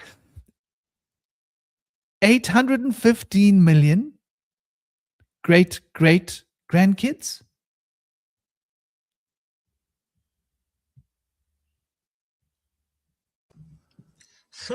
How long would it take him to like repopulate the earth? No, that can't be right. That can't be right. Sorry. Can that be right? I've got to go back a step here. So okay, so 13 squared is 169. There's 169 grandkids, right? And 169, right? How many great grandkids is that? That's 2,800. 28,000. Sorry. That's 28,561 great grandkids. Wow. And then we got to square that again, right? Yeah. We're dealing with ridiculous numbers, right? Like the exponential growth of these families is something else to think about. Well, maybe that's right? what the singularity is, just Elon Musk. Fucking himself. Isn't that a scary thought? The dude could have 28,000 great grandkids if he carries. Is that great grandkids or grandkids? Great grandkids. If he carries on like that, and then great grandkids, like the dude could populate a country. Like, are we? It's like this is how exponentialism works, right? So, if you've got 28,000 grandkids, right? And each of those grandkids are going to have 28,000 great grandkids. Then you got great. So how long would it take him to populate that? That would be like he's got to go from you to grand to great grand to great grand, right? So that's a 3 scale. So 6. We're talking with like 2 centuries. Like you could be populating a country, your bloodline. It's quite, and if all the billionaires are doing this kind of thing, right? And the rest of us are being removed from the world, how long will it be until like most of the offspring are from their bloodlines? That's actually something that's quite really like, it's scary to think about. I never really did that kind of looking at that math and how that works. Because if you could have that many great grandkids, then that child would have that many great grandkids, but there would be that many of that child to have that many great grandkids, right? And so there's this exponential growth curve, and we're talking about over like 15 generations. You would have being able to create like an incredible population. This is like the kind of stuff that makes us really look at the stories that we've heard, right, about beings and how quickly we've arrived here. But when you start doing the math, it's actually quite incredible. Yeah, when we look at it. What do you mean there weren't beings here? Well, a big part of the Tartarian story is that they're all these empty cities that are photographed with no one in them. And that there was some kind of something that happened, a purge, whatever. And sorry, I've just got to go and let this little dog in because he's just so annoying and he's scratching the paint off my door if I leave him. Give me a second. Sure. Yeah, I think that what could have happened with Tartaria is that maybe there was an ice age, and maybe all of these buildings thawed or something, and then they were found, and then there seemed to be a lot more water around then as well when these so-called buildings were founded. Perhaps when the Arctic ice melts, as it does in cycles, there'll be more cities found under there too. I don't know. What are your thoughts on that? Like, what kind of cataclysm could it have been? Like, and then because a lot of these buildings are like made of granite, if it freezes and thaws, I don't think it would affect the building so much. Do you think it could have been from an ice age, maybe? What do you mean freezed and thawed? Like these buildings that were founded, like was there an ice age and then they melted and they were found?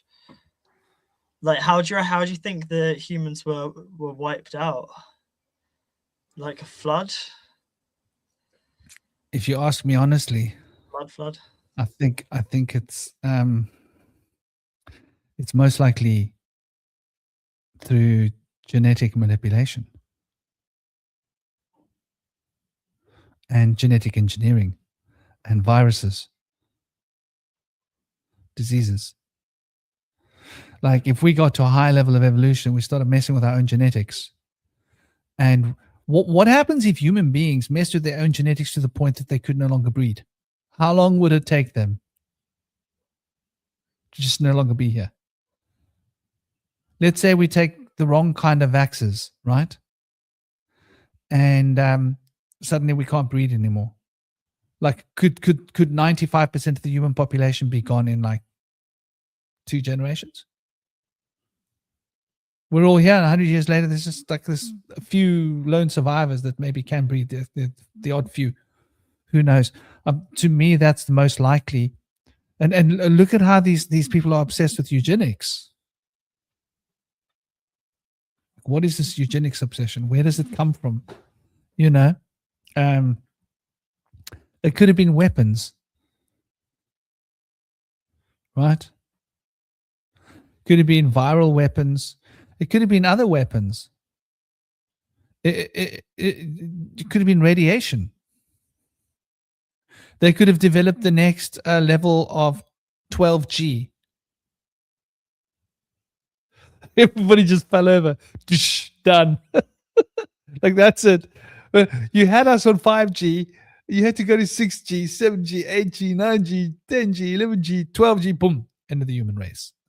You know, like, is it not possible that like we could cause ourselves that much harm with technology in like so many ways? It could have been vaccines. One bad vaccine given to the human race. Sorry, one bad vaccine could like end the human race. It's scary, man, when you think about it. Because this stuff goes straight into your blood, right? It's not like you've got your normal defenses against it. So, you know, but yeah, the idea is that there were like hardly any human beings here. And then they came and at some point repopulated. These are one of the ideas, one of the theories. And there seems to be a lot of evidence to suggest the populations, you know, were very quickly repopulated. And by very quickly, we're talking with like a handful of centuries, repopulate the whole of the Earth population from being a very low population. When I say like nobody here, I mean like a very small percentage of what we've got people here, you know, like maybe 1 million people on Earth left or 5 million survivors or 10 million survivors, and from that you could very, very, very quickly. Why did we have, our grandparents used to have, like, oh my gosh, have you had a look at the most number of children that anybody's ever had, just for the kicks? Have you had a look at it? Man, this shit will blow your mind. There's some dudes that fathered 150 kids, 283 kids. There are some women that mothered like 60 kids, 50 kids, 40 kids. Octuplets. Have you heard of octuplets? No. A lady's had nine kids, I think. 9 in This is one what I'm go. saying. This used Yeah. to happen in the past. Like, is that natural or is that engineered? Did they do that to some people, and some people got the engineering left in their bodies, like generationally? I don't know. But like, I remember having a giggle in the past. Okay, so like, what's the most children? What's the most children one man ever fathered? His story.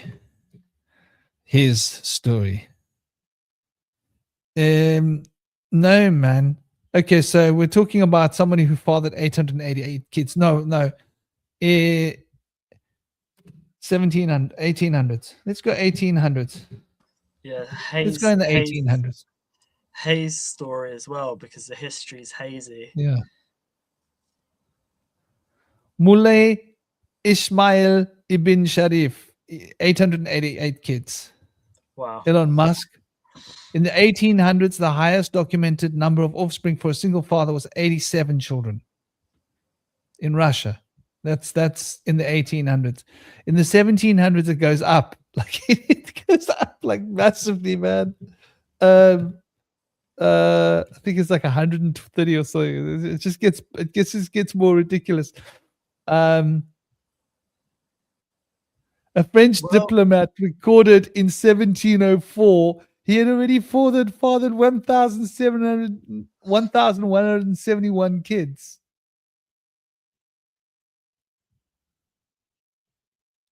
Verified official count, though, was 876.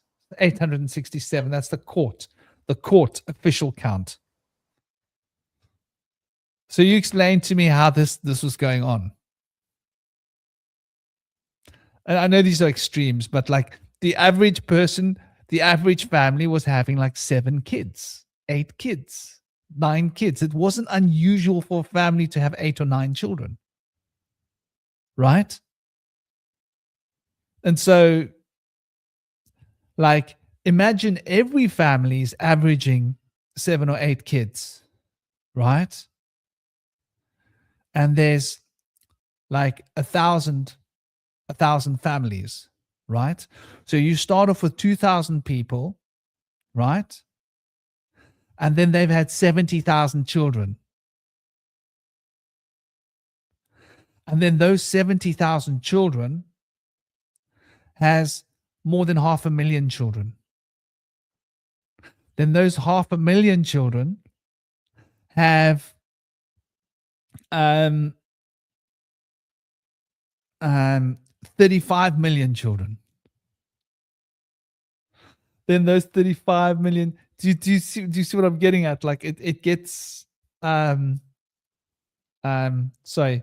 no, not 35 million, but you see what I'm getting at. Like that 500,000 children then have 5 million children, 6 million children, and then those have, so that it's like an exponential gap. It doesn't take that long, and that's just 1,000 families, right? That's like in one country. Like there's 1,000 families there, 1,000 families, 1,000. This is happening everywhere. So the idea is that the official records have been doctored, and that there was a time when the population was really, really low, and a lot of our buildings have been inherited from a previous age, and that's the big question, Toby. What happened to everybody? I mean, I don't know what's true. I'm not going to say this is emphatically true because I don't really know. but it makes a lot of sense to me when I think about it, and I like to make sense. Yeah, man. So, what are the other ideas you wanted to throw on the table? We've already been cranking for almost 2 hours. Yeah, I think in the 1800s, there might have been some kind of like radiation thing going on, because they all wore wigs and they like painted their face white, and actually the stuff they painted their face, and they wore gloves as well. Like, if you have radiation, you're going to lose your hair, your skin's going to go all weird, and you lose your fingernails. So you wear a wig, you wear gloves. So yeah, there's probably some kind of radiation thing happened then. That's probably the most likely story. Some kind of weapon maybe to reset the population, and then ship some fresh things like kids in. I mean, there's the Cabbage Patch babies as well, like lots of like lab grown kids and stuff. There's a really weird stuff went down then. There's a lot of great researchers into the topic, but yeah, it just doesn't seem so long ago. Like, we were told that there was a flood like 12,000 years ago, the Younger Dryas, but lots of these buildings seem to be under mud. Like, there was a big flood that happened then. So maybe there was like a lot of things happened. Maybe there was a flood, maybe there was like radiation, either a weapon or from the sun. Who knows? But yeah, I think something I'd like to know more about is soul contracts. I do have to go very soon, but soul contracts is interesting because, like, do we come in here with like a contract? Do we make contracts with beings before we come in? Because I don't really buy that. I mean, you can maybe make contracts while you're alive, but perhaps you make contracts before you come here. I 100% believe that we all have a purpose. Like, we've kind of chosen to be here at this time. Like, we've been here before. Like, this story that's happening that we're in isn't new. It's something from the ancient past. It's very futuristic, but it's happening now in the present, and that we've chosen to come here at a certain time to kind of take part in this war that's happening, basically. But most people don't know that there is a war. Most people don't know. So yeah, I'm not really sure what soul contracts are. So yeah. What I would make of soul contracts is I would say that they're made while we're alive. And it's like this. We involve ourselves in each other's lives. It's inevitable, right? And what we do in this life leaves a resonance behind. So, okay, let me give you an example. Let's say one person unalives another human being, hypothetically. In that action, they're leaving that etheric being, because when you're unalived, your causal being leaves. It goes like, woo, back to where but what's left behind here is the etheric being and the astral essences they left behind. The etheric very strongly here near the earth. So then if one person has caused that to happen, then that etheric being that's here is attached to your energy field, right? Because you've created that attachment through action. Now, when you leave and you come back, that thing that's been left here is still here. And it knows you, it remembers you, It attaches to you. We call it a shade. So when you come back, you've got a contract because you have an unfinished business with that being. You did something to that being. In the process of doing something to that being, you harmed yourself. The harm that you did to yourself is in resonance with the harm that you did to that being. So it's almost like there's a two-way radio. When you come back, yeah, you're still carrying that harm until it's resolved.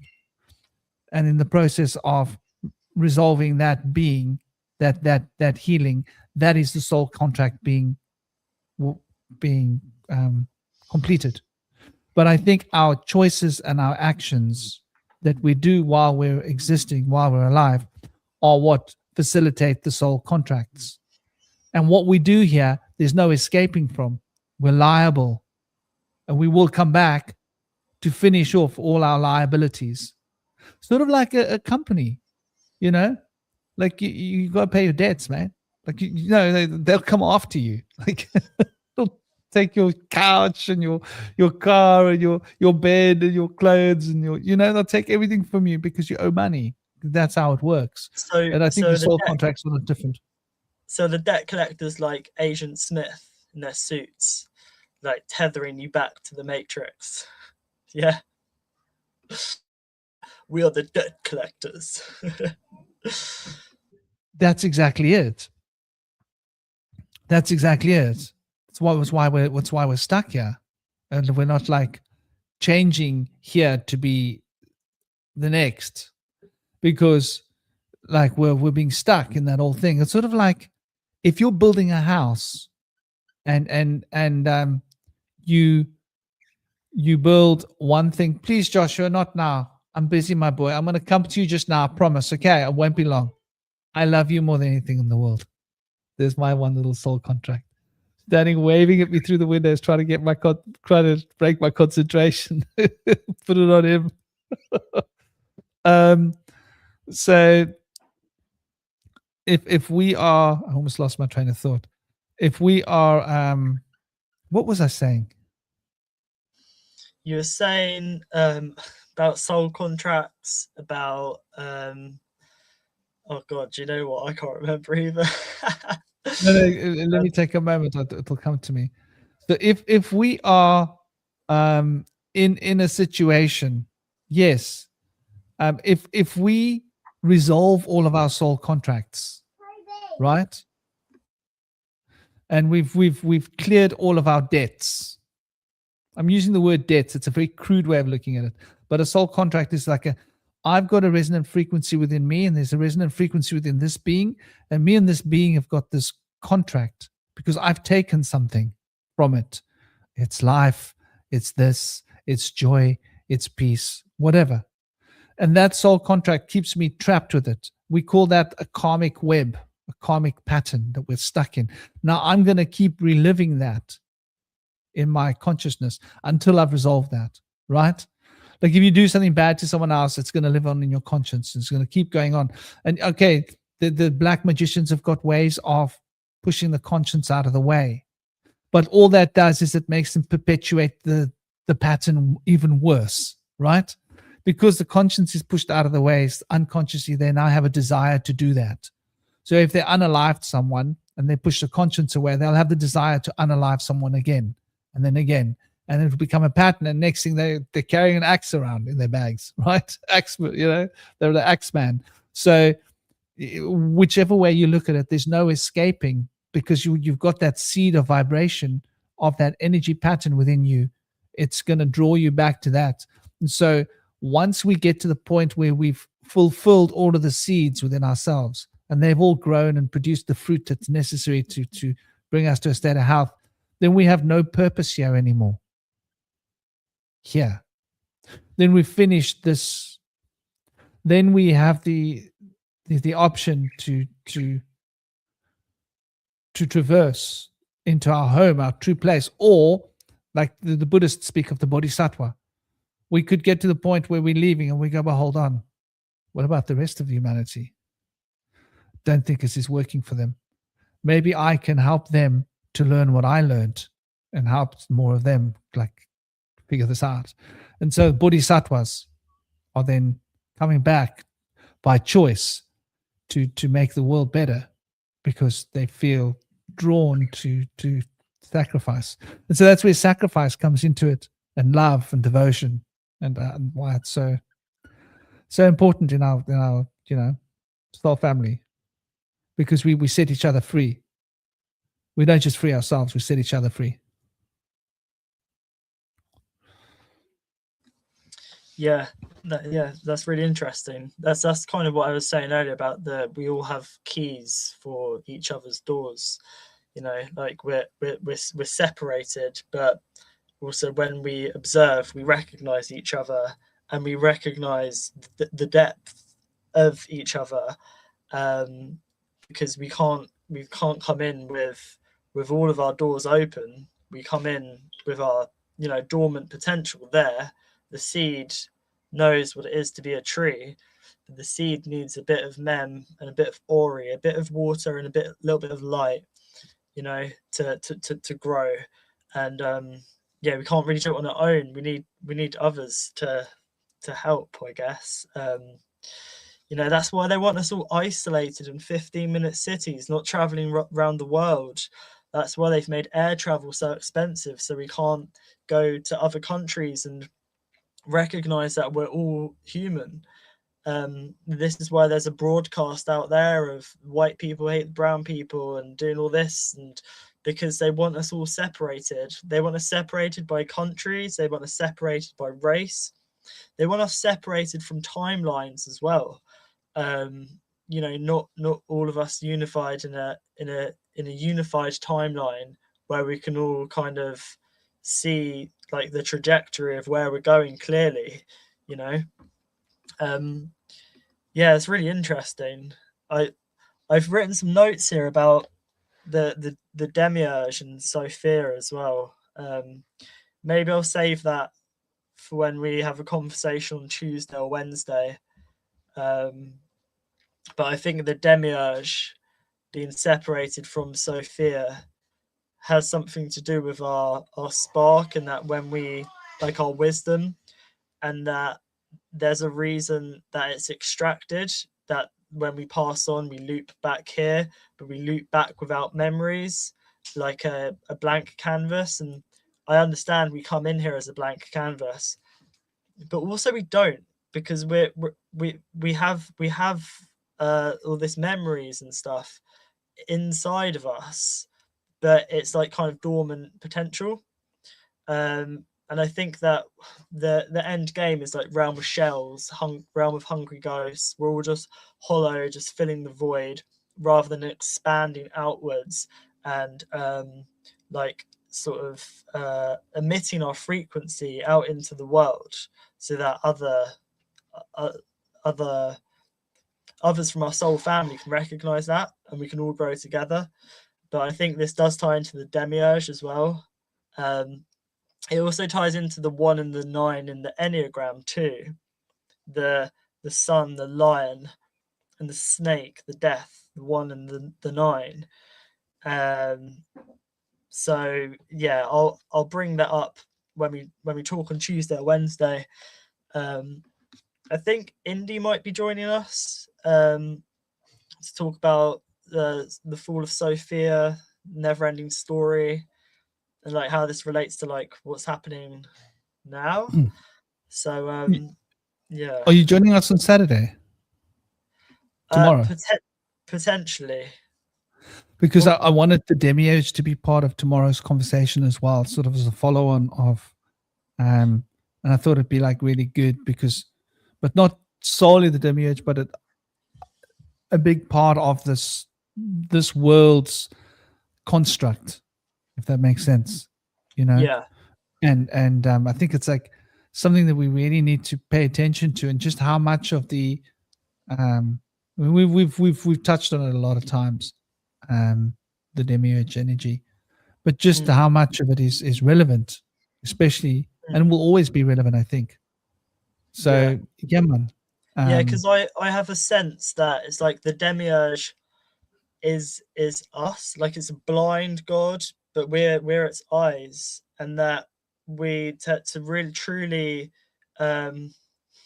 ascend, whatever is a better word, that we have to, like, the demiurge, if you think of it as like parasites in, or like the lower, like we sort of need to, rather than pushing them down, like recognize this lower and bring it up. And with the demiurge, it's been demonized, as has Sophia. But I think the demiurge is this blind energy, and it can only recognize itself through us. And there's this spell to be like, oh, the demiurge is this, like, it's to do with this like false god of this prison planet. It's like, well, what if? So I mentioned before that I found out that oath, EOUF, is egg in French, and it sounds like earth. Okay, earth, oath. Like, is it flat? Is it round? Well, I think it's an egg. It's an egregore. This realm is an egregore. It's a thought form. It makes sense because thoughts create everything. And what if we think it's a prison? If we think the demiurge is this evil thing, which seems to be like a dragon, lion head, body of a snake, seems to be a dragon, like guardian of the threshold. I think that what we need to do is sort of amp our frequency or whatever, tap into our frequency, expand, recognize the frequency in others as well. And then when we do eventually die and pass on, we can meet the demiurge head on like the dragon and recognize it and sort of release it, because maybe this realm is not what we think. It should be a place to grow, like a seed turns to a tree, like an egg, something hatches from the egg. And I think that I'm looking forward to talking about that, because there's a few things that I've not heard and that I've not said before, and be cool to have a chat. Unfortunately, I missed last Saturday because I kept checking to see what the topic would be, and I checked like last minute. I couldn't find it anywhere. I only found out when I was at my sister's, because I would have made sure I'd put like an hour aside, because you know how I love words. But yeah, if we're going to be talking about the demiurge, I would definitely jump on at some point. Bodhi was sick day before yesterday. Orion's sick today. So fingers crossed, me and Esme are fine. I feel fine now. I'm sure I will tomorrow as well. But yeah, it'd be wonderful to come on and have a chat about that. Did you have anything else in mind in regards to the demiurge, like the topic for tomorrow? Like, why the demiurge? Well, because it's a follow-on of this conversation in a sense. It has to do with narcissism. And who was the first narcissist? The demiurge.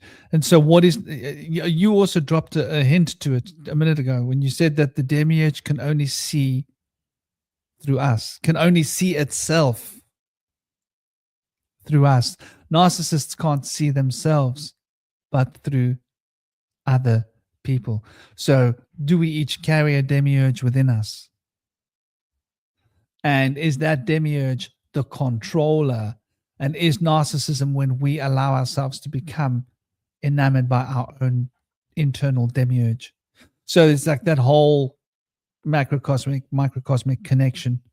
And then, of course, how that relates to the psychology and our development as human beings, and to the tribe mentality, separating us cells or together, brotherhood, sisterhood.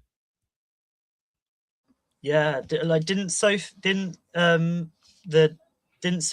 like shun the demiurge? So like if you think of Sophia as wisdom or the divine spark, a being without the divine spark, like a vampire that seeks to take the spark from others, that's what the demiurge does. But at the same time, narcissists, I guess you've got to be careful, is like I just like to think that everyone can be healed. Like, I will always tell people to go fuck themselves, and I hate arrogance, but at the same time I try not to, I don't say judge others, because as far as I'm concerned, you can only judge yourselves. Judgment is just your mind judging it. You have no control over other people's minds. You can have opinions. So I tend to try not to be opinionated about other people, but I do see a lot of people have wounds, and there's people that do have wounds, like they just need healing. So it's like the demiurge isn't this being which is like, maybe it's a narcissist. I think it just needs to be connected with the spark. It needs the love of a mother that's been separated. And I see it reflected in us. Like if we're separated from our lineage or our ancestors or our divine spark, we're going to be like isolated and then potentially become narcissistic. So yeah, very interesting. Deep, very deep philosophical conversation is going to be had, I'm sure. And obviously, we're going to talk about the etymology, the symbology, the mythology, the psychology, the astrology, and how it affects the psyche as well. So I And think the cosmology. cosmology, all the G's. All the G's. Get all the And- G's and put it together.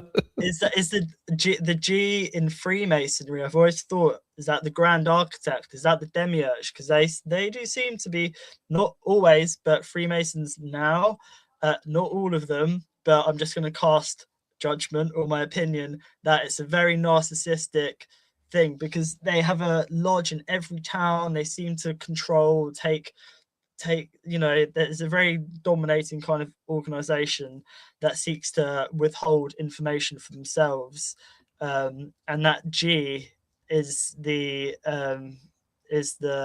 Grand Architect, which is the blind god, the demiurge, potentially. Yeah, Man, that G, I think it's the spiral of life, but like using that spiral of life knowledge, that's where's the altar going to be, and the G is coming out from there, and then the architecture is built around that, and the city is planned around that, and where's my desk going to be, in my office of control for the space, and using all of that archetypal knowledge of how the system is put together. And that's like what would we call it, esoteric or occult cosmology. So that's sort of like the idea. So I've had this concept, and we should probably we've both got kids to see too. But like I always see the Freemasonic symbol as like square in the circle.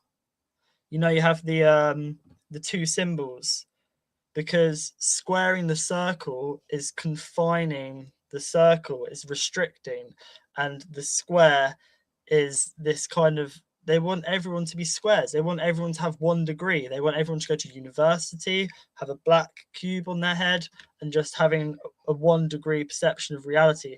Whereas a 360 degree is wisdom, is the sphere, is the circle. So maybe I've got that wrong, but that's my perception of the Freemasonic symbol, is squaring the circle, is confining and restricting the spark, which maybe it's not always been that. Maybe it's not always been that. It's also the same with architecture. It used to be curved and now it's all square, I'll try and explain it.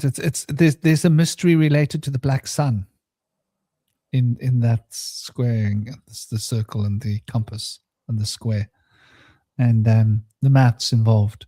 And so it's like it gets quite interesting with the Masons. It's about the mysteries of the black sun, the black cube, basically, that but I think like the Masonic is it's become animated by something else. There's something else that's taken over the Masons, just like something else has taken over everything. And I use the word Zionism because it's that Frankist Zionist movement of control on the earth. Like, what is the Zionist desire? They want to control earth. They want to make earth the way they want to make earth. It's a very Zionist, that's a very narcissistic kind of a thing if you think about it, right? Like to take control of the earth instead of just let everybody just be. I'm finished now. But man, I just want to throw this out there as well. I think maybe Sophia had twins.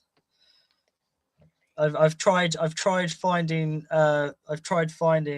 sort of information on that, and I can't. But I can just sense that the demiurge is twins. It's not one being.